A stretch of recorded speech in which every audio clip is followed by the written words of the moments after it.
Well, first, to those of you who subscribe to my AP Art History feed, the Tales from the Sentence Crypt video series is intended for my AP seminar students. For some reason, undoubtedly rooted in my technological incompetence, I've had trouble creating a separate YouTube channel for this course. Sorry about that.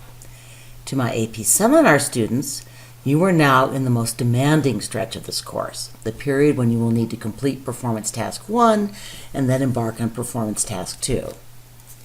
The dress rehearsal is over, the curtain is up.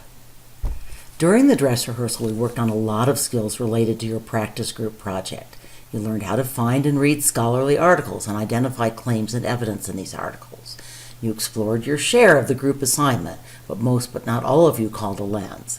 And finally, you wrote a dress rehearsal individual research report and recorded a team multimedia presentation. Now we're in the midst of what Mr. Hauser and I call the real deal.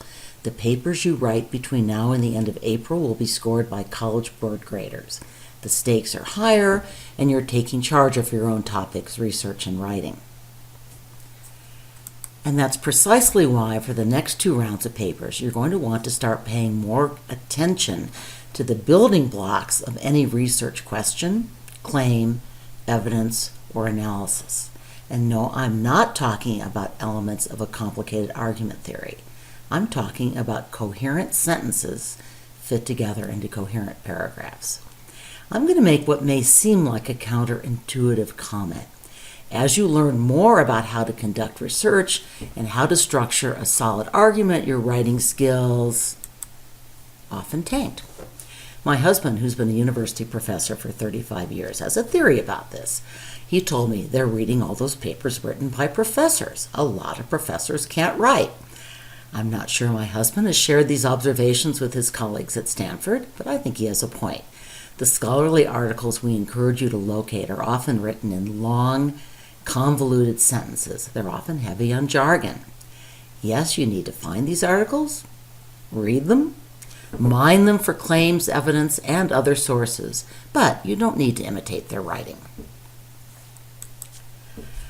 I've also noticed that when you're busily trying to make a claim and support this claim with evidence, you sometimes lose sight of those basic grammar rules your teachers have been drumming into your head for the last 10 years. And of course, you've figured out by now that grammar and style account for only 3 of the 30 points on the IRR rubric. So, awkward or incorrect sentences are no big deal, right? Wrong. And why is this really, really wrong? Graders, who are mostly teachers, are going to be influenced by the care you take and the skill you demonstrate with your writing.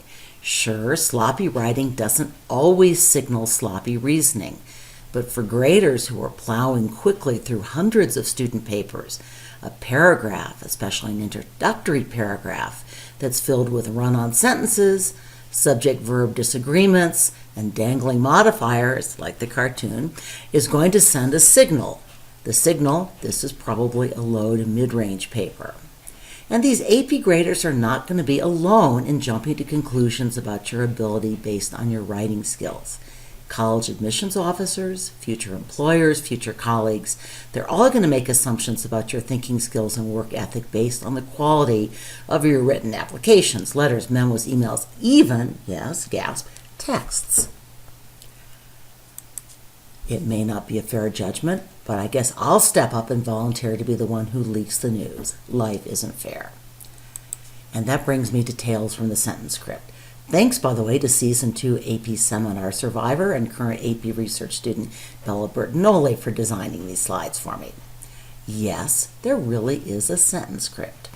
It's a folder in my AP Seminar files, and it's filled with sentences that I have copied and pasted from student essays and papers. Now these sentences, like zombies, will rise from the grave, and you're going to fix them. After these brief lectures, and they're going to get much briefer, you will take a quick quiz on Moodle. It will not be a multiple choice quiz where you have to identify the most correct sentence. Most of you already can ace those questions. You just don't always apply those rules in your own writing.